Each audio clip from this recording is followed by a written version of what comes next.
Greetings, hi, it's me, Dr. Paul Gerhardt, and thank you for joining me today. I'm talking a little bit about high-performing teams. And there's a lot of things to consider in high-performing teams. I just kind of want to sum up some of the key points that often emerge when leaders are considering how to manage a team in order to get them to the high-performing stages.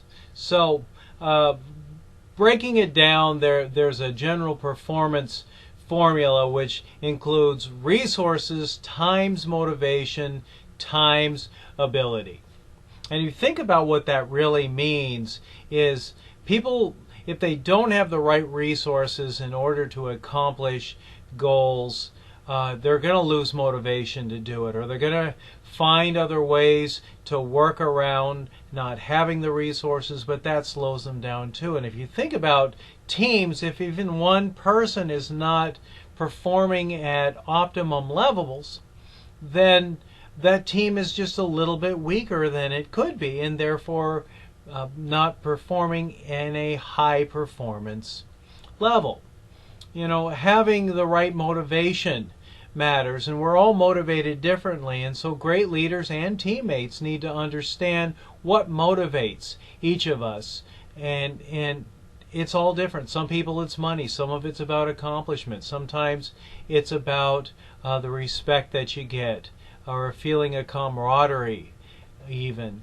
Sometimes it's meeting the short-term goals that helps motivate people, and sometimes it's the challenge of accomplishing tasks that motivates people. So there are so many different things that motivates people. Of course, there's negative things that motivate people, but negative motivators or demotivators, they can be demotivators in the longer run. So you got to make sure that you're avoiding or using very sparingly discipline, for instance, or threats, coercion as we call it, in motivating people. You know, motivation should always be a positive thing. Everything should be in a team.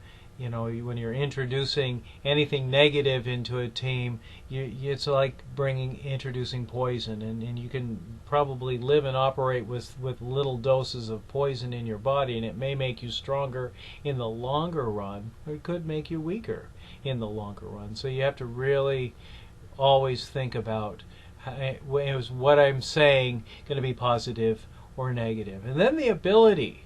That really has to come down with training. You can't assume that everybody in your team has the same ability of doing things. And so you have to really be premeditated about, before starting a project or a goal or even forming a team, you know, what kind of training and skills are going to be needed in order for people to meet the ins and outs and the challenges and all the variables that come into all the projects. You know, some things can be expected and planned for, and some things can't. So you kind of have to have a team to be able to sit down and anticipate what kind of challenges, needs, resources, and goals are going to be needed. And so then that's when you can plan on making sure you have the right resources, but also the right training to accomplish the goals before things happen, or along the way if you can plan that into it. A lot of people take for assume that we all think the same way, or we know we don't all feel the same way or think the same way, but it's always kind of amazing when people think that common sense is common sense. There's no such thing as common sense, because we're all different, and even, as you know, if you've got relatives that you grew up with or spent a lot of time with, that you're seeing things differently, and we all make decisions based on usually what we feel is right, but right is relative to the individuals. And so having tolerance for the speed and way in which people make decisions is really important if you're leading a high-performance team or a member of a high-performance team. You know, diversity is all about differences, and it's not just about skin color or appearance. You know, it's about ways of thinking. And when we see things differently, that can bring challenge into organizations, and challenge doesn't have to be a bad thing. It's how we manage those differences that's going to make the biggest difference. So having tolerance and acceptance and really taking time to really think about the wisdom, and everybody has their own type of wisdom, and then respecting that wisdom is very important. And if you can create a culture that truly respects differences, and you've got systems in place to manage those differences in a way that really brings up the levels of creativity and productivity, then your leader and your team members are doing a good job, and that should be celebrated. So small wins are really important to consider. We operate best when we know that we're genuinely appreciated on the inside. And so making sure that there's a culture of appreciation and sincere appreciation. It's not, hey, nice suit jacket. Some superficial things may get you a little ways, but really taking a look at things from a genuine, authentic perspective and showing genuine appreciation is absolutely important. Hey, look at that. I like the way you did that, including specific, you did this and this and this, talking about the details and the specifics. I'm going to have to remember that. I really appreciate you doing that. Or, wow, because you did that specific thing, in specific terms, that really made this significant difference along the way. Good job. Thank you. I appreciate that. So showing genuine appreciation. Leaders, you should be showing genuine and specific appreciation, at least every week for genuine things. People like to be praised. Noticing little things really makes a big difference. If you want high-performing team members, because you want a high-performing team, you need to hire and support high-achieving people. High-achieving people need praise. Not giving praise is telling people that they should go and look for a job otherwise, because I recognize I'm not doing what you naturally need to keep you motivated. So high-performing people, high-achievement people are high-performing people, generally speaking. So you got to nourish those types of people by giving genuine and specific appreciation, at least no less than once a week. So having the right systems and support system in place. Good leaders are always moving, anticipating and moving obstacles out of the way, and they're creating systems that don't frustrate people but allow people to be their natural, authentic selves. And so making sure that the differences are fully supported in there, and so people can be their natural selves and give their authentic best to a team. It just makes good sense. Relationships are so fragile, and we're always doing things either consciously or unconsciously to test the levels of trust in relationships. And so leaders give trust and expect trust, and people will make mistakes and be forgiving when people make mistakes, but you got to give trust to get trust. And sometimes when people make mistakes, there's an opportunity to test trust. If you're like, how dare you make a mistake, you should have thought of these things, this is just common sense, then you're putting up a wall and people are going to start hiding their mistakes, and you don't want that to happen. Some mistakes are unforeseeable, and there are variables that could come in that could cause unforeseen circumstances to happen. So when there's a failure, that's really an opportunities to create better systems. And so praise when people bring a problem or a failure to you. And then find a way to make things better, because that's a valued lesson. So it's all how you see things. Problems are challenges. There are opportunities for growth. There are opportunities to make things even better. And so when you can get those things worked out and you create a culture of support and trust and learning, along the way, that's when people will want to do more of that. Give more trust.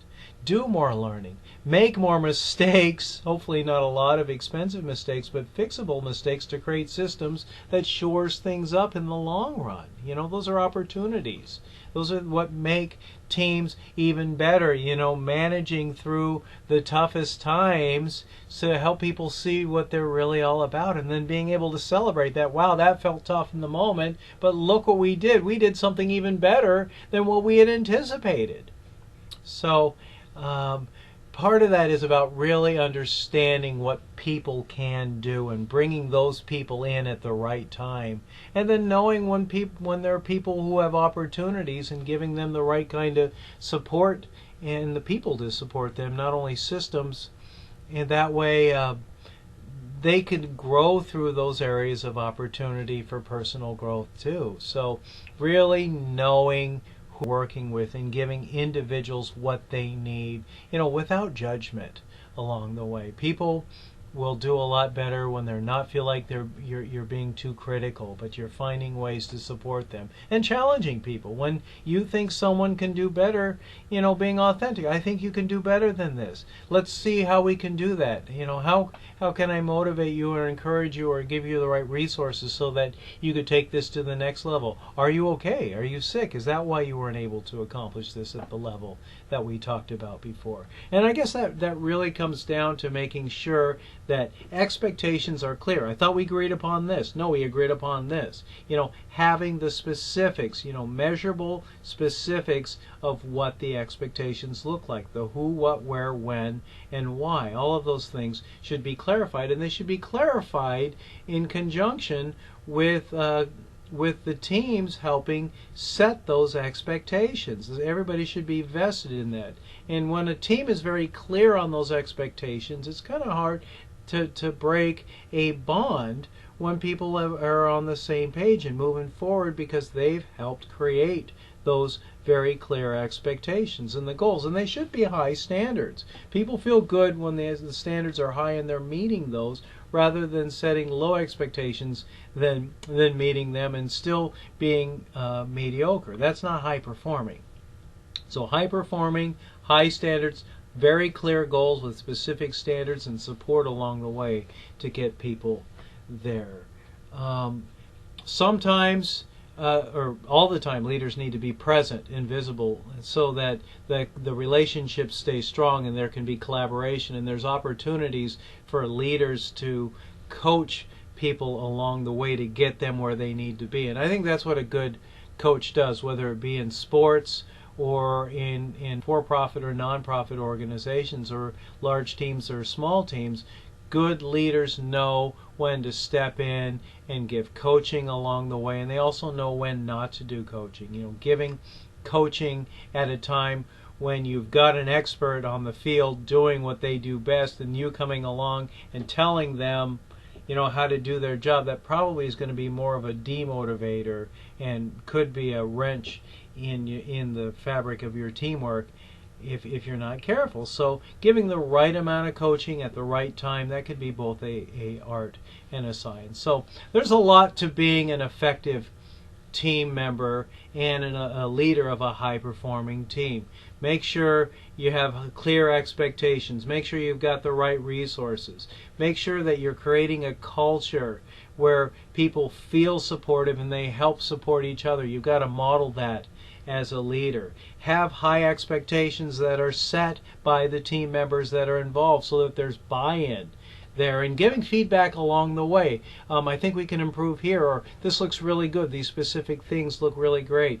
High-performing people or high-achievement people need to be praised along the way. And you got to set people up for success. So that means really thinking things through and making sure that you're navigating things along the way.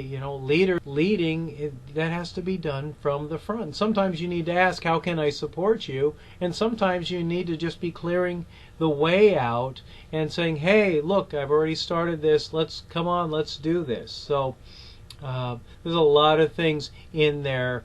Communication, support, collaboration. It's about building a culture that supports all of those things. And the leader's job is very important, to model what they expect and then help bring people along and praise along the way when people are meeting and exceeding those. So celebrating small wins, one of the best things you could do to help create a culture of success. We like to feel successful. We like to feel supportive, and we need to recognize that when failures happen, those are our opportunities to make things better. And so people shouldn't be beaten up for making mistakes and finding failure. They should be brought up and praised for helping and included in making things better. So, hey, thanks so much for watching. I appreciate it.